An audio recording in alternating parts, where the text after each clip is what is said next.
And if you screw that up, there's always Google. Doing the dropping, just Santa Claus will bring you what you want for Christmas. Today is the day. Our RV Artemis gets a tune-up. It's probably seen better days. Up here you can see it's nice and stained. It looks pretty on the camera. 27-year-old carpet. I gotta take this doghouse off and tune up the engine under there. But first I gotta get everything out of the front of here so I can even get started. We're Audrey, Stephen, and Bella, our charismatic Doberman. It's now been 9 months living full-time in Artemis, our vintage RV. After replacing our refrigerator, we finally finished our big roof project. With record high temps across the country, we decided to remove our basement air conditioning unit that never even worked, and it just required too much power for our boondocking needs. Join us this month as we show the ultimate DIY basement AC solution. We continue to get Artemis ready for the road before the cold weather comes back in just a few months. We hope you enjoy watching. Give us a like and don't forget to subscribe to follow our journey.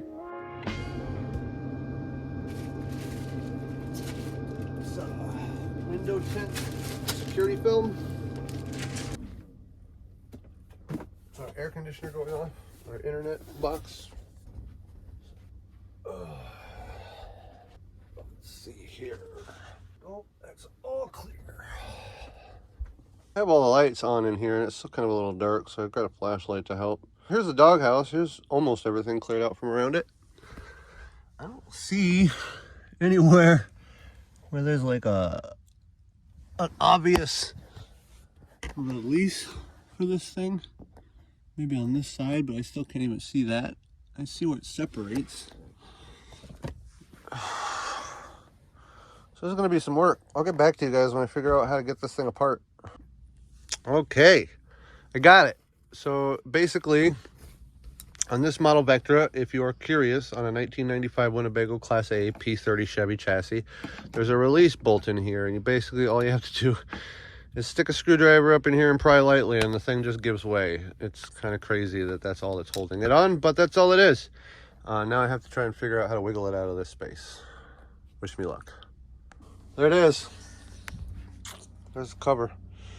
I should probably reupholster that someday, but for right now, I got some work to do. I'm going to be doing some tune-up on this thing. It's only got 60,000 miles on it, but I don't know if it has ever been serviced. So we're going to take this thing apart today, replace plugs, wires, cap rotor, air filter, and then we're also going to tackle the belts and change the thermostat on this big guy. So let's begin. We've had some visitors. I don't know how old that is, but yeah, we have some rodents that have been in here. All my wires and everything look okay. And if you look down here, I don't know if you can see, but there's actually heat protectors on those spark plug wires. This thing is really well maintained. I was going to replace that belt, but I was looking at it and it's like almost still brand new. So I don't see why I should be replacing that yet. I might pick up a spare just to have it for being on the road, but for now I think we're all good. See that post on the back of the alternator is exposed. I'm gonna put that boot back on. But yeah, we're gonna do the thermostat. We're gonna remove this thing right here and we're gonna get everything replaced.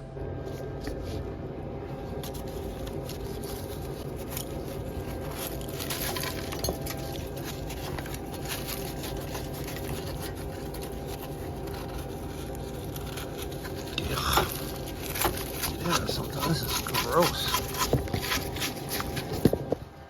I'm probably gonna grab a vacuum for this. This is nasty. And we're back. So I'm gonna show you guys a couple of tips here. And I bought wires. You can see here's the new wires that I got from O'Reilly today. They're not bad. Good quality silicone, nice quality rubber boot. Let me show you what I got off of the new or the old vehicle though. Someone actually went in here and put so an Excel wire kit in here. This is a nice thick ceramic boot, and then they also came with these fireproof heat shields for the exhaust. They're really nice and they don't look worn at all. I think this thing was really well taken care of. I'm gonna just go ahead and reuse these old wires, guys. I might keep the old ones just to have them, but yeah, I don't know if you can see down in there, but yeah, it's like nice and clean. I don't see any corrosion at all. I'm gonna reuse these guys. What I'm gonna teach you is a little mechanics trick that I learned a long time ago, and that is take it off of the old one and put it onto the new one. Just like that. And so when I put it back on the vehicle, it'll be in exactly the same spot. So you go one by one by one, and it's just the easiest way not to lose the firing order. And if you screw that up, there's always Google. Hey, want to help us out? Subscribe to our channel. It's totally free and it would really bring us joy. Then click the bell notification so you know when we have a new video up. Thanks. Here's the old spark plug. Not bad, actually. AC Delco part. It's a few years old. I don't think it's any older than those wires, though. I think they were probably done at the same time. I could probably put these in and they'd be just fine. I'm really impressed with how well this motor was taken care of. Here's the new plug for reference. Almost no wear on that old one. I'm gonna put a little bit of anti-seize on these threads, and then we're gonna put this back in and keep going down the line until all 8 of them are done. You see I got some anti-seize on that thread. These aren't as bad as some of the newer plugs or some engines with aluminum heads, but if you plan on working on this thing at all, I might have to put you guys away to do this. Very awkward angle. Yeah, alright. It's down there. We got one side done. Got the boots all back in place and I zip tied them down. I ran a couple of those wires. I'm gonna clean this up a little bit more once I get the other side done. So this is what we're gonna move on to this side next. Get all of these done. We'll move on to changing the thermostat. This one's got to this one a little bit. It's a little frayed.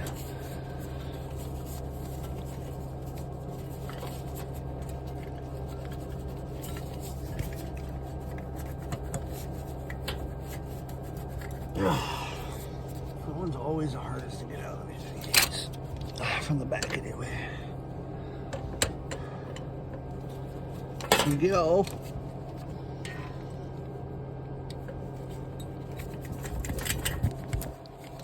There we go. Easy peasy. A little bit of patience. Those are really good wires. You see those ceramic ends on them. Don't drop it. Don't drop it. Just Santa Claus won't bring you what you want for Christmas. Every bracket, everything in here scratches your arm to pieces. Okay, got all the connectors just clipped in and out of here. Get this wire out.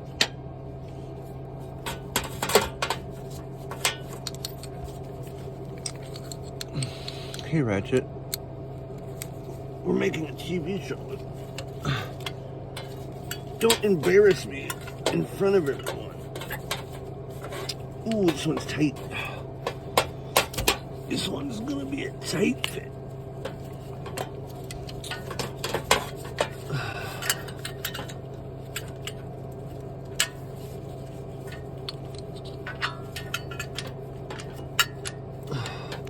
Fun times. Well, so much for that being easy.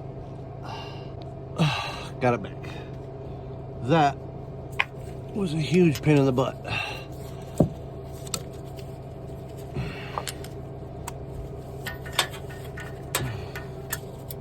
It's really gonna fight me that much, huh?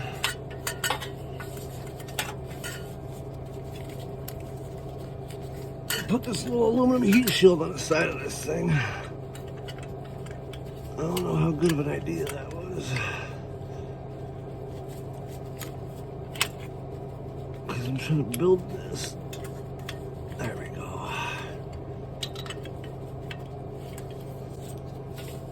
There we go. Now it's on.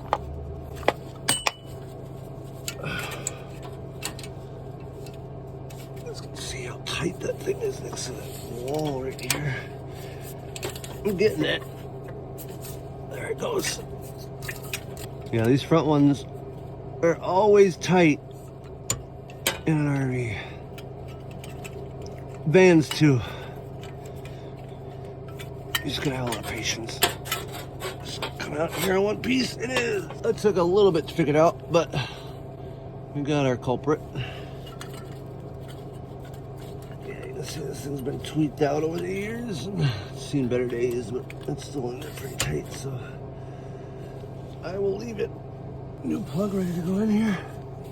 Just go ahead and where is that big wide? Where is it? Right there.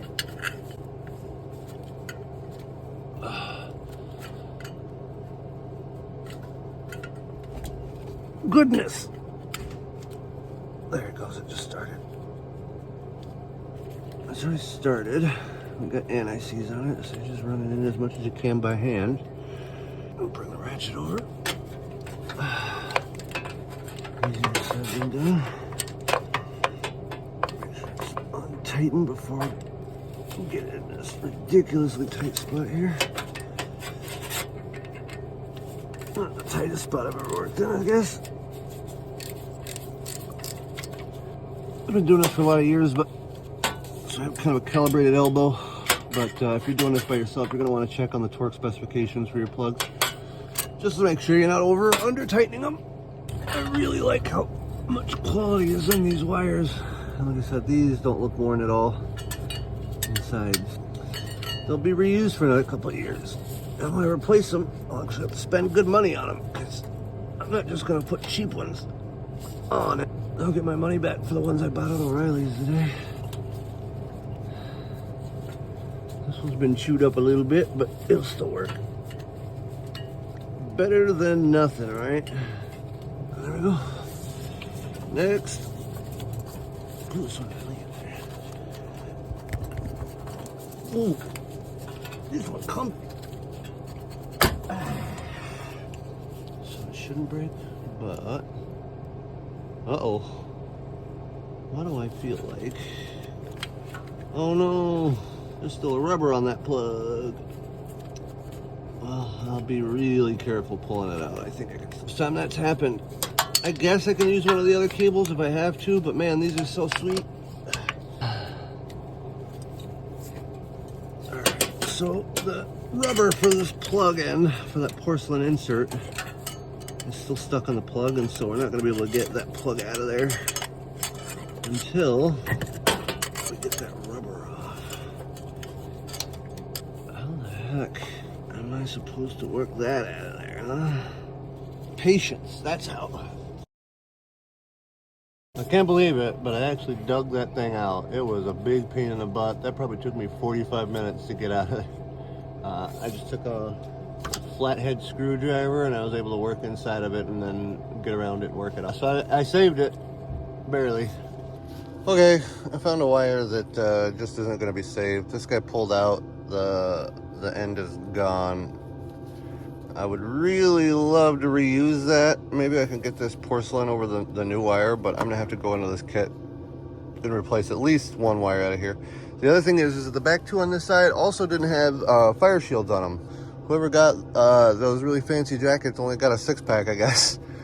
So the back two aren't gonna have those on there, but that's all right. It'll still work just fine. So second to last plug, we're almost done here. Okay, so the last two wires on this side we ended up replacing with new. I just got these loosened. Basically, I just find a small Phillips tip screwdriver. You can get in there. They're also hex bit, so if you strip out the screw, you still can get them out with like a 5 or a 6 millimeter, I think. Pulling this off, though, I see some neglect, finally. As well as everything else looked. If you look inside of here, you can see a cap that is definitely past its prime. So I can get you down there to see a better look there. And we have a rotor that's almost completely burnt up and used up. That thing is way beyond its prime. And even worse, you see all that like white powder, that gross dust and corrosion that's built up right there? Yeah, that's not good. We're gonna clean that all up. And then I'm gonna put all this back together with new stuff. Plugs and wires have been done recently. Cap and rotor, not so much. We got most of this. We're just trying to So the old rotor, I figured out why they didn't replace it. The old rotor came off in pieces. It was seized on this shaft. What you have to remember in a situation like that where you get stuck where this rotor won't come off is that this is attached to a metal shaft and this is just plastic. So I tried to give it a little bit of a pull from here using these channel locks, and I ended up just kind of breaking this. And so I just I put this on that bottom shaft of the plastic, and I just gave it a good squeeze until the plastic broke, and then I was able to pull it off in pieces and get the new one on.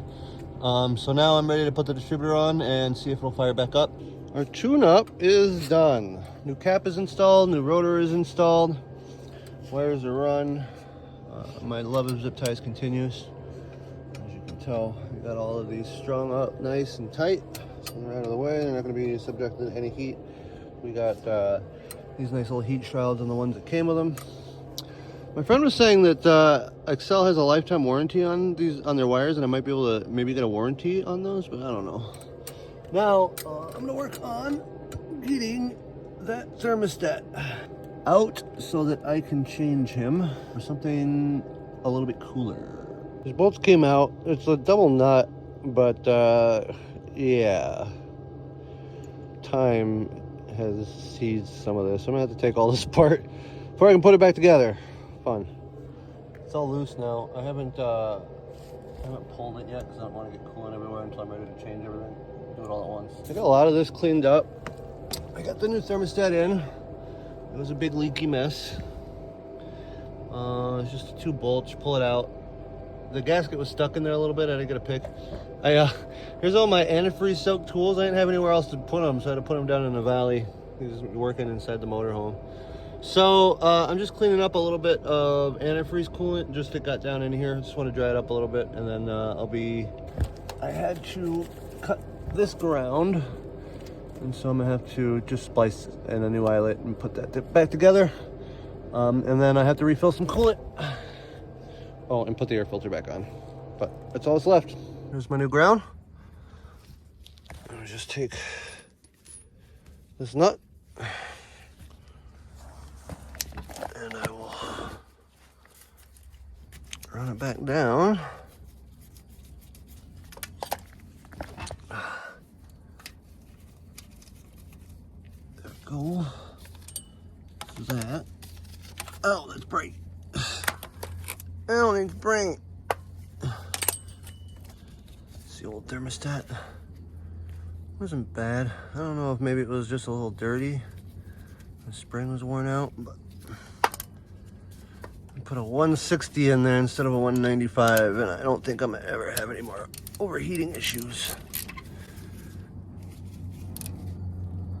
There we go.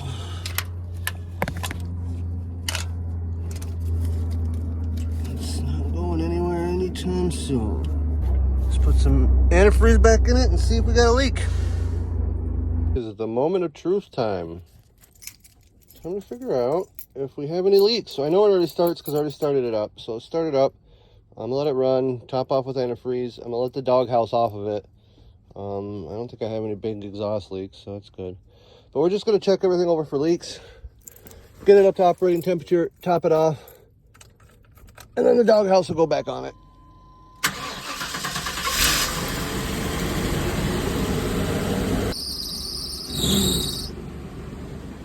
A little bit of antifreeze on the belts. It's kind of weird having a running engine inside of your home. So I'm just looking for any leaks that might be popping up there. I know there's a little bit of antifreeze down there I couldn't get to and get dried up, but hopefully that stays nice and dry as this thing warms up. Oh, you can see right there is a temperature gauge. Okay, I think the thermostat just opened. Just took a bunch more coolant. It's still burping air. Okay, let's check for leaks. I don't see any leaks down there. That looks supremely dry.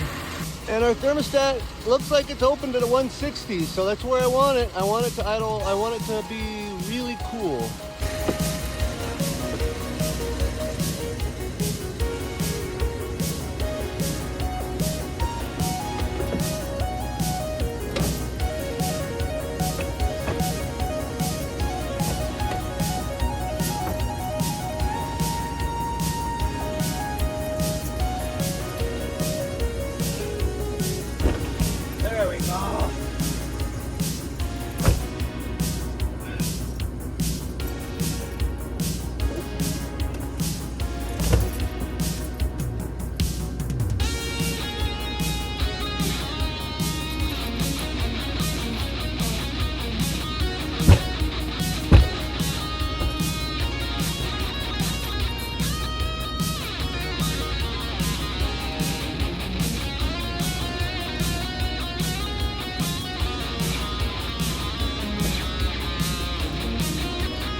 too, man. It's getting hot in